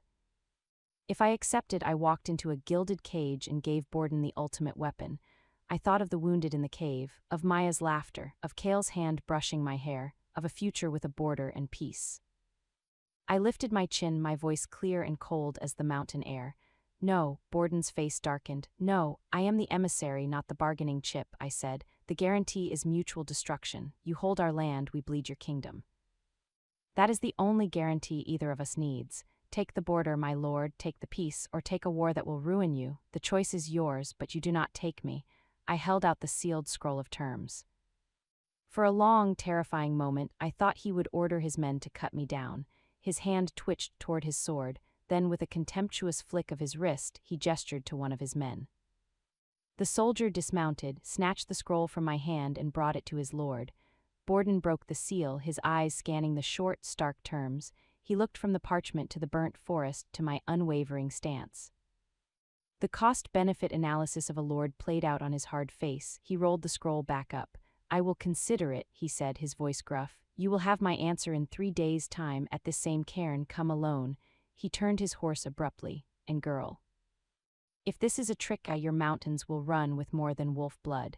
He spurred his horse and his retinue thundered away, leaving me standing alone in the silent, scarred landscape, the weight of the pack's future resting solely on my shoulders. I had done it. I had stood before a lord and not flinched. I had offered peace from a position of strength. But as I turned and saw Cale emerge from the trees, his face pale with a fear I had never seen in him before, I realized the true cost. For 3 days we would wait, and in that time anything could happen. Borden could rally more troops. He could decide my defiance was an insult that demanded fire and sword. I had walked the line. And now we all had to stand on the edge of the blade and wait to see which way it would fall. Chapter 12, The Edge of the Blade. The 3 days of waiting were an agony worse than any battle. Blood Moon held its breath. Patrols were maintained, but they were watchful, tense. No one ventured near the new border line. The scorched thicket stood as a grim monument between two worlds, a silent question mark. Kale was a contained storm. He oversaw the fortification of our remaining borders with a ruthless efficiency, but his eyes were constantly drawn south, toward Borden's lands. He barely slept. I often found him at the lookout point, staring into the darkness as if he could see the lords keep miles away. On the second night I brought him a bowl of stew. He took it without looking, his hand brushing mine. The contact was a spark in the cold night. "You should rest," I said softly. "I cannot," he replied, his voice gravelly with fatigue. "My mind, it runs in circles. What if he attacks before the 3 days are done? What if he uses the time to bring up more forces? What if—" He stopped, his jaw clenching. He didn't say the words, but I heard them. "What if he takes you anyway?" "You taught me that fear is a tool for our enemies," I said, sitting beside him on the cold stone. "If we let it rule us now, we've already lost. We made our offer from strength. We must wait from strength." He finally looked at me, the moonlight etching the harsh lines of his face. "You stood before him and you were magnificent. You were not the girl I pulled from the snow. You were a queen of the mountains." The word queen hung between us, vast and impossible. I shook my head. "I was just your voice." "You are far more than that," he said, his gaze so intense it felt like a touch. "You have become the heart of this pack, Alara, its conscience, its bridge to a future I could never have built alone." He looked away, back toward the south. "And that is why the thought of you going back to that cairn alone tomorrow, it terrifies me in a way no enemy ever has." His admission was a gift and a burden. It made the waiting more precious and more painful. The dawn of the 3rd day arrived, gray and heavy with unshed snow. The air felt charged, as if the sky itself was holding its breath. I dressed again in my emissary clothes. The pack gathered silently to see me off. There were no cheers, only solemn nods, hands pressed to hearts in a gesture of solidarity. Sorrel pressed a small pouch of herbs into my hand. "For calm," she whispered. Jerk gave a grim nod. Maya hugged me fiercely. "Your human lord doesn't know who he's dealing with," she murmured into my ear. Kale walked with me to the edge of the trees as before. This time the silence between us was a living thing, thick with everything unspoken. When we reached the boundary, he didn't give me orders. He simply said, "Look for the flag. If he flies the parley banner, you proceed. If not, you come back to us immediately. Promise me." "I promise," I whispered. He reached out then, not brushing a hair from my face, but cupping my cheek in his warm, calloused palm. His thumb stroked my cheekbone once, a gesture of such profound tenderness it stole my breath. "For luck," he said, his voice rough. Then he let his hand fall and stepped back into the shadow of the pines. "Go." I walked toward the cairn, my every sense screaming. The burnt smell was fainter today, covered by the promise of snow. The cairn came into view, and beside it, flapping listlessly in the still air, was a white flag of parley.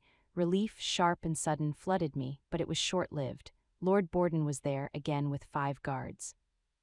But this time a 6th man stood beside him, a scribe with a portable writing desk, and on the cairn itself lay 2 documents. I approached, stopping at the same distance.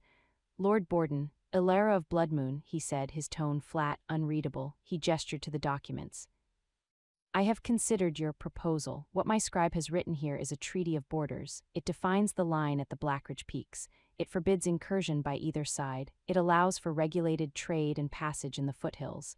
He paused, his flinty eyes boring into mine. "It is written in the language of kings and courts. It will be filed with the Royal Archive. It will make your mountains, officially in the eyes of the realm, yours." The meaning slammed into me. He wasn't just agreeing, he was giving us legitimacy. A piece of paper that would outlive him, that would tell any future lord that this land was not for the taking. It was more than we had dared hope for. "What is the catch?" I asked, my voice barely a whisper. "The catch," he said, "is that this treaty is not with a pack of wolves. It is with a people. It requires a signature, a name, a title." He picked up the second document. "This is a royal charter. It recognizes the Bloodmoon territory as a sovereign holding under the crown's protection, and it names its ruler." He held it out. I took it with trembling hands. The script was elaborate, the language formal. And there in the blank space, waiting, Kale, first Alpha and Lord of the Bloodmoon territory, my eyes flew to Borden's face. Why? Why would you do this? For the first time, I saw something in his eyes that wasn't calculation or contempt. It was the weary respect of one ruler for another who has proven too costly to dislodge. Because you were right, he said simply. A war with you would be a bottomless pit. And because a defined, peaceful border with a recognized entity is more valuable to my legacy than a smoldering, rebellious wilderness. He almost smiled, a thin, cold thing. A lord must know when to trade the sword for the quill. Your alpha fought well enough to earn the quill. He pointed to the treaty. My signature is already there. The charter is pre-approved by the crown's minister, who also sees the value in stability. All that is required is his. He was offering us everything, a home forever. Safety, peace, and all it would cost was for Kale, the beast of the north, the outcast who had built his kingdom in the shadows, to step into the light of human recognition, to become a lord in their eyes. To bind himself and his pack to the very world that had cast us all out. It was the ultimate test, not of strength but of identity. I looked from the staggering documents in my hands to Borden's expectant face to the white flag snapping in the rising wind. Snow began to fall, soft and silent. He will need to see these, I said, my mind reeling, to understand what they mean. Of course, Borden said, you have 3 days to return with his mark. Or the offer vanishes and my next proposal will be written in fire and steel. I took the treaty and the charter, the parchment suddenly feeling as heavy as stone. I turned and walked back toward the trees, the weight of a future balanced on a signature pressing down on me. Kale emerged from the pines as I reached the edge. He took one look at my face and the scrolls in my hands. What is it? What did he demand? I held out the documents, the falling snow dusting the parchment. He didn't demand anything, Kale, I said, my voice trembling with awe and fear. He offered us a kingdom. Chapter 13, The Crown of Stone. I spread the documents on the map table in Kale's tent. The entire pack leadership crowded around, their faces a mix of disbelief and wary hope as I explained the terms. Maya kept whispering, a lord, they want to make Kale a * lord. Jerk's brow was furrowed so deeply it seemed carved from wood. Kale was silent for a long time after I finished. He traced the blank line on the charter with a calloused finger, his expression unreadable. The snow fell softly outside, muffling the world. They want to put a collar on me, he finally said, his voice low. A fancy, legal one to make the wild thing a pet of the crown. It's not a collar, I argued, though I'd had the same fear. It's a shield. It's a piece of paper that says to every lord who comes after Borden, this land is taken. These people exist, leave them be. People, Riven repeated quietly, the word strange on his tongue. He calls us people. That is the point, I said, turning to all of them. Don't you see, he's not making peace with animals, he's making peace with a * nation *. He's admitting we are more than beasts to be cleared. This treaty, it changes what we * are * in their eyes. And what are we in our own eyes? Kale asked, his golden gaze lifting to meet mine. It was the central question. If I sign this, I am no longer just the alpha of an outcast pack hiding in the mountains. I become a political entity. I become responsible to laws outside our own. Our ways, our secrecy, our freedom, they become negotiated things. Our survival becomes guaranteed, Jerk rumbled, his practical mind cutting through the philosophy. No more poison, no more burning, our pups grow up without knowing war. That is not nothing, Kale. But at what cost? Maya asked, her voice small. Will we have to pay taxes, send our young to fight in their wars? Will they demand we cut our hair and wear their clothes? The treaty specifies autonomy, I said, pointing to the clause. It says internal governance and traditions shall remain the sole purview of the Blood Moon Lord. It only governs the border and interaction. We remain who we are, we just have a piece of paper that tells the world to let us be. The debate raged for hours.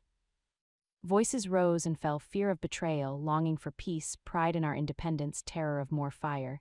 Through it all, Kale listened. He didn't speak. He absorbed the fears and hopes of his pack, his family. Finally, as the last of the daylight bled from the sky, he held up a hand.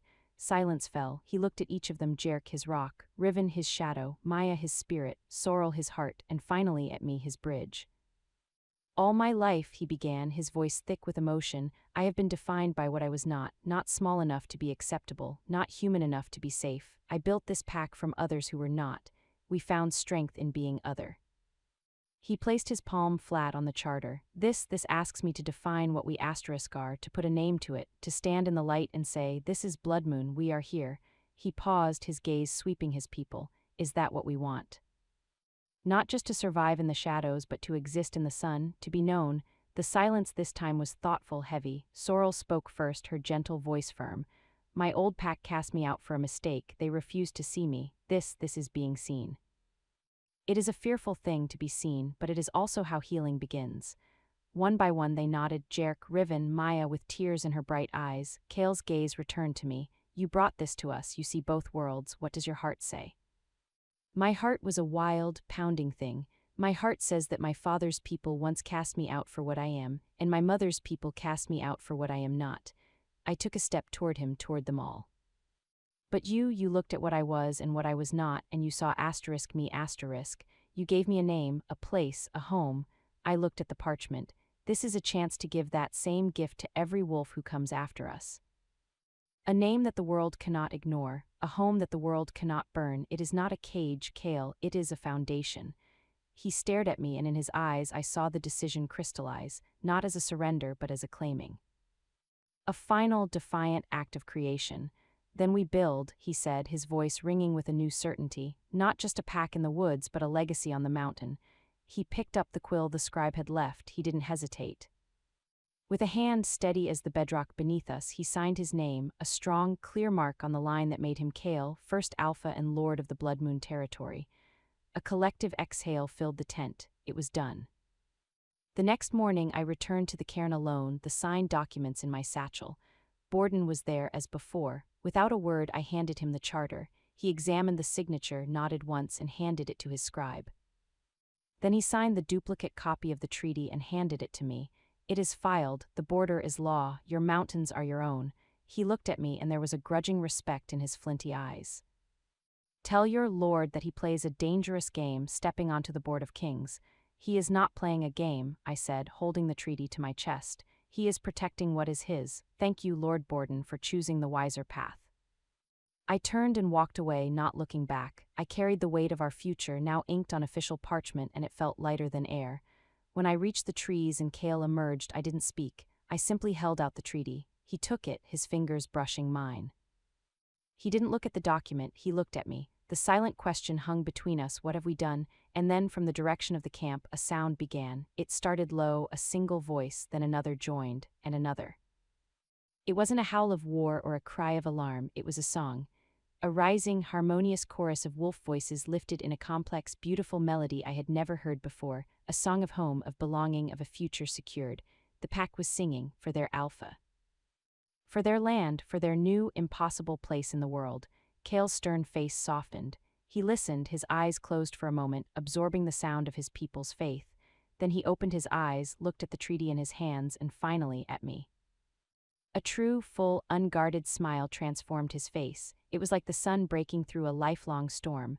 Come, he said, his voice warm and sure, let us go home and learn how to be a kingdom. We walked back together, the song of the pack guiding us, the first snow of a lasting peace settling gently on our shoulders. The journey that began with me being cast out to die, ended with me walking beside a king, into a future we had forged with claws and courage and finally with a pen. Chapter 14, The Song of the Mountain Peace was not a silence. It was a new kind of music, and we had to learn how to hear it. The first days after the treaty were strange, almost dizzying. The constant, low-level hum of fear that had been the background of our lives was gone. In its place was a space that felt too quiet, too empty. Wolves who had spent years on patrol found themselves pacing restlessly, their purpose suddenly blurred. Kale saw it before anyone. The day after the treaty exchange, he gathered the pack not for a war council, but for a meeting. We have won our safety, he said, his voice carrying across the clearing where we had fought our battles. But a pack does not live on safety alone. A pack lives on purpose. Our purpose has been survival. Now we must choose a new one. He laid out his vision, not just to exist, but to thrive. He spoke of building permanent, sheltered dens in the mountainside, not just tents. He spoke of expanding the healing hall, of creating a true library for the knowledge Sorrel and I had collected, and for the human books my father had left me. He spoke of formalizing the training of our young, not just in combat, but in history, in tracking, in healing, in law. Law, Maya had asked, blinking. The treaty is a law, Kale explained. We must understand it. We must learn to live by it and to ensure others do as well. We are not just wolves in the woods anymore. We are a territory, and a territory needs stewards. He assigned new roles. Jerk, as always, was his strong right hand, but now he oversaw construction and resource management. Riven became the chief warden of the borders, training a new generation of scouts in diplomacy as well as stealth. Maya, with her quick mind and quicker tongue, was tasked with communications and keeping the pack's history. Sorrel was formally named head healer with a mandate to train apprentices. And me, Kale looked at me, and in front of everyone he said, Ilara will be my voice and my counsel.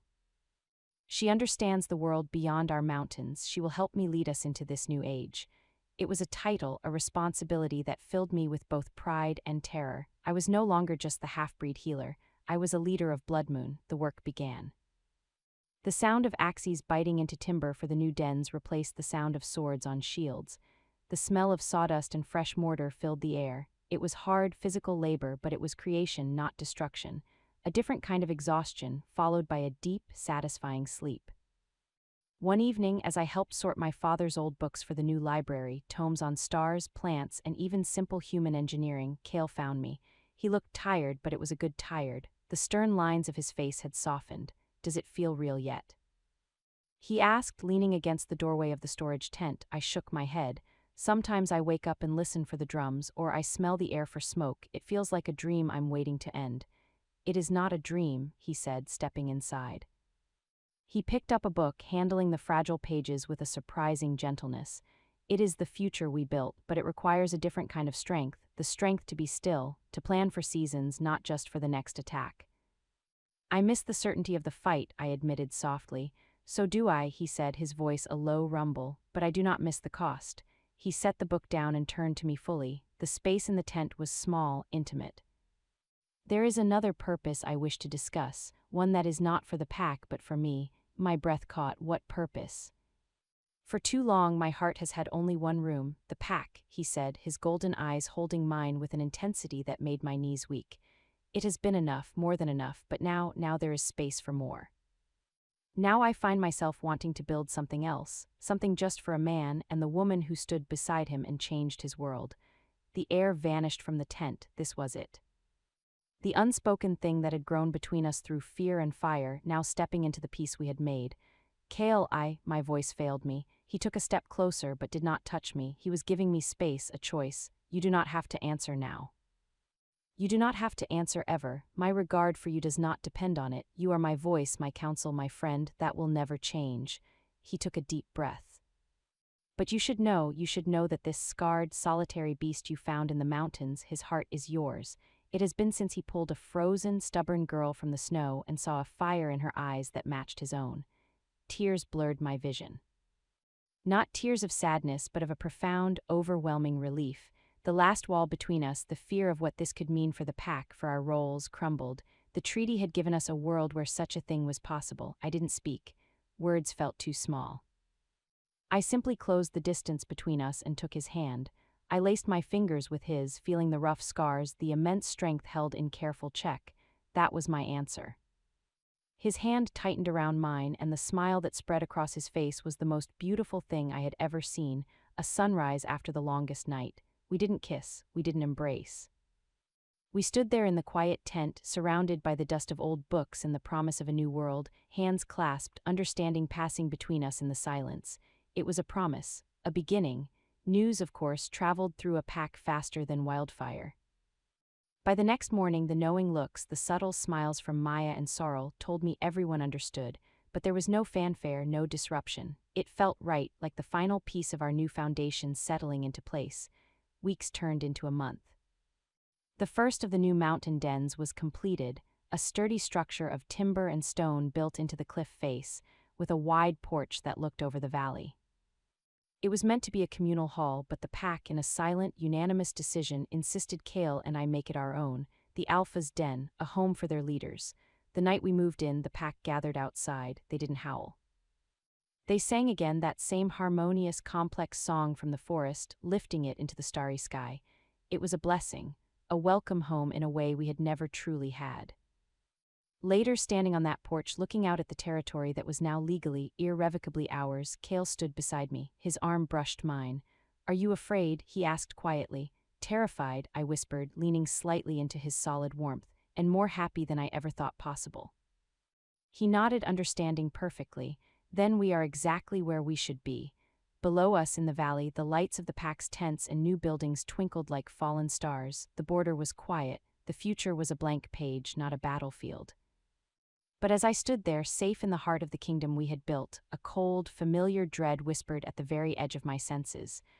A scent on the wind, so faint it might have been memory, not smoke, not poison, wolf, but not blood moon. A lone wolf watching from the distant, unclaimed peaks, and the message it carried was not one of peace. It was a silent, patient question, waiting for an answer we didn't even know we had to give. The world knew our name now, and not everyone was happy about it. Chapter 15, The Howl from the North. The peace held. Spring came, tentative and bright, melting the snows and painting the scorched earth of the eastern thicket with brave, green shoots. Life was rebuilding. Our new dens were filled with the sounds of construction and laughter, not whispers and war plans. Kale and I settled into a rhythm of leadership that was a partnership in every sense. We planned the spring hunts, mediated minor disputes, and spent evenings on our porch, talking of everything and nothing. Yet the faint, foreign wolf scent I detected never fully left my awareness. It was a ghost on the edge of our territory, always staying just beyond the border, never crossing, never howling. Riven scouts confirmed it. A lone wolf, large and silver-furred, was living as a hermit in the highest, most barren crags of the northern peaks, lands not covered by our treaty with Borden, lands no one claimed because nothing could survive there. "A watcher," Jerk grunted one evening in the communal hall. "But to what end? A survivor like we were," Maya offered, always seeing the hopeful side. "Maybe they're just lost." Kale was silent, his golden eyes distant. "No one survives in the Death Crags by being lost," he said finally. "You survive there by being harder than the stone. They are waiting for something." The mystery was a tiny, cold stone in the shoe of our newfound peace. We were so busy building our future, we almost didn't hear the past walking up to our door. It happened on a day of brilliant sunshine. I was in the healing hall with Sorrel, teaching two young apprentices how to identify spring medicinal buds, when a sentry's howl cut through the calm, not a warning but a sharp, questioning call. Stranger approaching, under flag of parley. My blood went cold. Borden, had he changed his mind? Kale, Jerk, and I moved to the main gate of our growing settlement. What we saw was not a column of human soldiers, it was a single wolf, the silver wolf from the crags. And beside him, walking slowly, painfully, was an ancient she-wolf, her fur gray with age, her body thin, but her eyes were a fierce, familiar amber. She stopped at the border stone and shifted. The transformation was slow, stiff with age and weariness. She stood as a frail, proud woman, leaning on a staff. The silver wolf shifted beside her, revealing a man with a grim, weathered face and eyes that held the same cold intensity as the high crags. The ancient woman's gaze swept over our walls, our people, and finally landed on Kale. Her eyes widened, filling with a pain so profound it seemed to radiate from her. "Kale," she breathed, his name a sigh on the wind, "my son." The world stopped. The birdsong, the rustle of the pines, the very beating of my heart, all of it ceased. I heard Maya's sharp intake of breath behind me. Jerk took an involuntary step forward. Kale stood as if turned to stone. His face, usually so expressive to me, was a complete, terrifying blank. The color drained from his skin. "You are mistaken," he said, his voice hollow, devoid of all emotion.